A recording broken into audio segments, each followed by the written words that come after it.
Quand il ne coupe pas la queue du marbouillat, il ne connaît pas le trou. Le capitaine Ibrahim Traoré est descendu sur le terrain. Il parle aux soldats. Cette fois-ci, la guerre va prendre une autre dimension et il demande aux soldats de se préparer pour une autre guerre qui ne dit pas son nom. On écoute ensemble le capitaine Ibrahim Traoré. On est là ce matin pour vous féliciter. Ça, il faut le dire du fond du cœur, on est là pour vous féliciter. Pour tout le travail que vous avez pu abattre dans cette région. Je dirais dans ce groupement, parce qu'il s'agit de là et aussi de la région du sud-ouest. Félicitations pour tout le travail, félicitations pour cette bonne symbiose. Grâce à vous, presque 100% de ce territoire est conquis. Vous êtes en phase de consolidation. En tout cas, félicitations pour tout le travail abattu.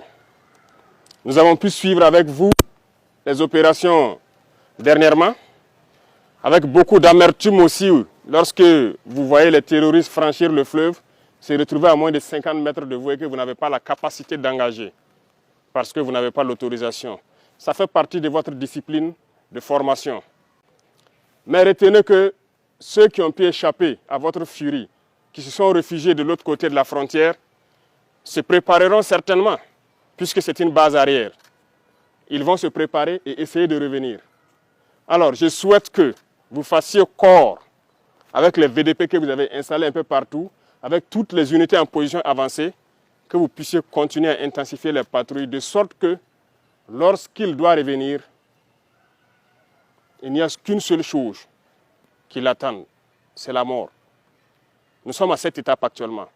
C'est sans pitié, c'est sans répit. On ne continuera pas de mourir inutilement. Vous êtes allés vers eux, vous les avez délogés, vous avez récupéré vos terres. Il n'y a pas de raison qu'ils reviennent encore. Nous ferons tout pour vous mettre à niveau aussi, pour que vous puissiez les stopper. C'est ainsi. Donc, redoublez de vigilance, prenez courage encore, continuez à fortifier avec les VDP qui sont sur le terrain, avec les unités en position avancée. S'il faut ériger des murs, on le fera. S'il faut creuser, on le fera. Félicitations pour tout le travail, beaucoup de courage. Vous allez commencer un nouveau cycle d'entraînement.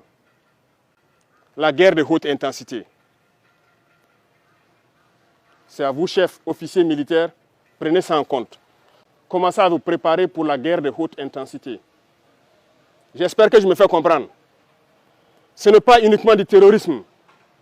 Ouvrez l'œil. C'est beaucoup plus que ça. C'est une guerre de décolonisation. Et vous avez dû entendre ces derniers jours certains généraux ailleurs qui ont fait comprendre que s'il faille qu'ils viennent avec leurs armées nous recoloniser, il faut qu'ils viennent. Eh bien, préparez-vous à la guerre de haute intensité. Soit ils viendront eux-mêmes, soit ils passeront par leurs valets locaux qui sont ici pour essayer de troubler notre quiétude. Donc quiconque, je dis bien quiconque, que ce soit le terrorisme ou toute autre armée qui doit venir troubler notre quiétude, nous devons nous préparer à les accueillir sur de long terme et intensement. Voilà pourquoi je vous dis, préparez-vous à la guerre de haute intensité.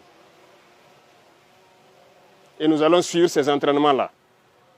Nous passerons à d'autres groupements pour intensifier les opérations et essayer de pacifier. Ce sont des étapes. Et ce terrorisme sera vaincu. Parce qu'ils savent que ça sera vaincu, qu'ils se préparent, soit au niveau local ici, ou bien à venir avec leurs armées pour nous combattre. Eh bien, on va se préparer à les accueillir.